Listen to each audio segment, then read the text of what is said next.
The article used for this segment is Harper Lee's Ghost of the Watchman sells more than 1 million copies from Time. Critics dismissed it as a rough draft for To Kill a Mockingbird, and readers despaired over the aging, racist Atticus Finch. But Harper Lee's Ghost of the Watchman is still a million seller. HarperCollins announced Monday that Ghost of the Watchman is in its combined print, electronic, and audio formats has sold 1.1 million copies in the US, Canada, a figure which includes first week sales and months of pre-orders. The publisher, Stunned the World in February, revealed that the second novel was coming from Lee, but who had long insisted that To Kill a Mockingbird would be her only book. HarperCollins, where authors have included Michael Crichton and Veronica Roth, is calling Watchmen its fastest-selling book in history. Other books have sold much faster.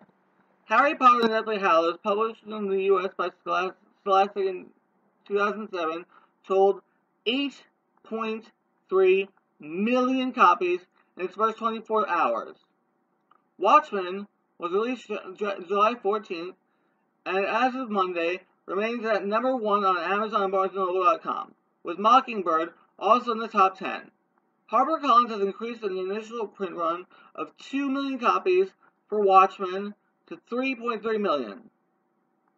Watchmen was completed before Lee's Pulitzer Prize-winning Mockingbird, but is set in the same Alabama community 20 years later. Critics and readers were startled to find that the heroic Atticus of Mockingbird, disparaging blacks and condemning the Supreme Court's decision to outlaw segregation in public schools. Questions about the book arose almost immediately after HarperCollins announced it, with Lee scholars noting that Watchmen was the work of a young and inexperienced author, and friends and admirers of the 89-year-old author worrying that the book had been approved without her participation.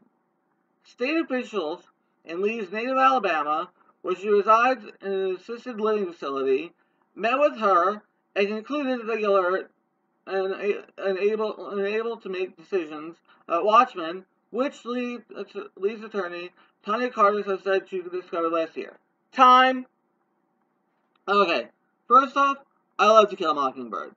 Great book, I've read it 4 times, and love it more each time. It is also my all-time favorite movie, and that's saying a lot, as my regular viewers would know.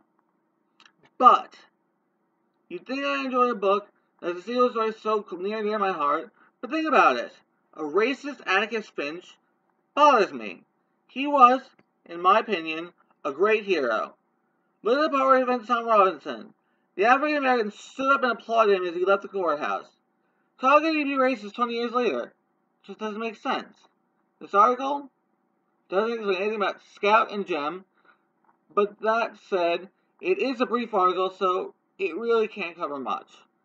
That aside, this book is on my radar, and I do intend to eventually read it. Can't say when, but I'll get around to it. Who knows? I might even review it on the show. We'll just have to wait and see.